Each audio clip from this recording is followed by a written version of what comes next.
റിലീസിന് മുൻപ് തന്നെ രാജ്യത്ത് ഏറെ വിവാദം സൃഷ്ടിച്ചിരുന്ന ചിത്രമായിരുന്നു 2023 പുറത്തിറങ്ങിയ സുദീപ്ത സെന്നിന്റെ ദി കേരള സ്റ്റോറി. ഒട്ടേറെ വിമർശനങ്ങൾക്കും ഒപ്പം കയ്യടികൾക്കും വിധേയമായ ചിത്രം ഒരു പ്രൊപ്പഗാണ്ട സിനിമയായാണ് എത്തിയത്.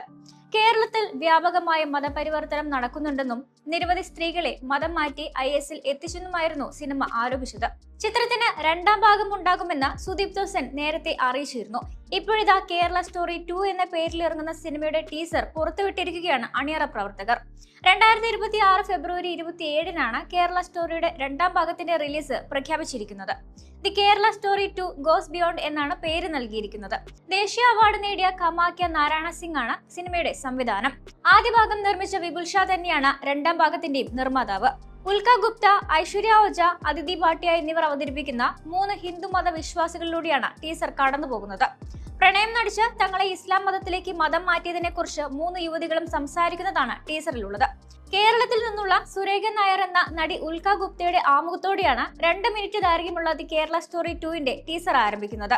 നമ്മുടെ പെൺകുട്ടികൾ പ്രണയത്തിലല്ല കെണികളിലാണ് വീഴുന്നത്. ഇനിയും ഞങ്ങളിത് സഹിക്കില്ല, പോരാടുമെന്ന് പറഞ്ഞുകൊണ്ടാണ് ടീസർ അവസാനിപ്പിക്കുന്നത്.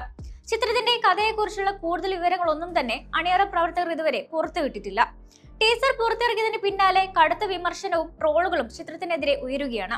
ഇതിലെവിടെയാണ് കേരള സ്റ്റോറി? കേരളത്തിനെതിരെ വീണ്ടും വിദേശ പ്രചരണം ലക്ഷ്യമിട്ടുകൊണ്ടുള്ള പ്രൊപ്പഗാണ്ട ചിത്രമാണിത്, നാഷണൽ അവാർഡ് ഉറപ്പ് എന്നൊക്കെയുള്ള പരിഹാസ കമന്റുകളാണ് പലരും കമന്റ് ചെയ്യുന്നത്.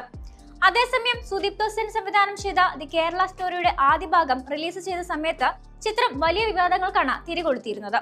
കേരളത്തിൽ വ്യാപകമായ മതപരിവർത്തനം നടക്കുന്നുണ്ടെന്നും കേരളത്തിൽ നിന്നും 32,000 സ്ത്രീകളെ മതം മാറ്റി IS-ൽ എത്തിച്ചെന്നും ആരോപിക്കുന്ന ചിത്രമാണ് ദി കേരള സ്റ്റോറി. അദ ശർമ്മ, സിദ്ധി ഇഡ്നാനി, യോഗിത ബിഹാനി, സോണിയ ബലാനി എന്നിവർ അഭിനയിച്ച ചിത്രത്തിൽ അദ ശർമ്മയാണ് പ്രധാന കഥാപാത്രത്തിലെത്തിയത്. വിവാദങ്ങൾക്കും പ്രതിഷേധങ്ങൾക്കും ഇടയിലായിരുന്നു ഈ ചിത്രത്തിന്റെ റിലീസ്. കേരളത്തിലും തമിഴ്നാട്ടിലും വലിയ രീതിയിൽ ചിത്രത്തിനെതിരെ പ്രതിഷേധം ഉയർന്നിരുന്നു. പോലീസ് പ്രൊട്ടക്ഷനോടെയാണ് തിയേറ്ററുകളിൽ ചുരുക്കം പ്രേക്ഷകർ ഈ സിനിമ കണ്ടത്. ചിത്രം ബംഗാളിലും തമിഴ്നാട്ടിലും ആദ്യം നിരോധിച്ചിരുന്നു. എന്നാൽ പിന്നീട് പല തിയേറ്ററുകളിലും ഇത് പ്രദർശിപ്പിക്കുകയും ചെയ്തിരുന്നു. 20 കോടി രൂപ ബജറ്റിൽ നിർമ്മിച്ച ചിത്രം ലോകമെമ്പാടുമായി 300 കോടിയിലധികം രൂപ കളക്ഷൻ നേടുകയും 2 ദേശീയ ചലച്ചിത്ര അവാർഡുകൾ കരസ്ഥമാക്കുകയും ചെയ്തിരുന്നു.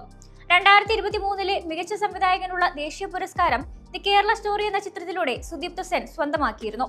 ഇതും വ്യാപക വിമർശനത്തിനാണ് ഇടയാക്കിയിരുന്നത്. ദേശീയ അവാർഡിന്റെ നിലവാരം കുറഞ്ഞു എന്നായിരുന്നു വിമർശനങ്ങൾ അന്ന് ഉയർന്നത്.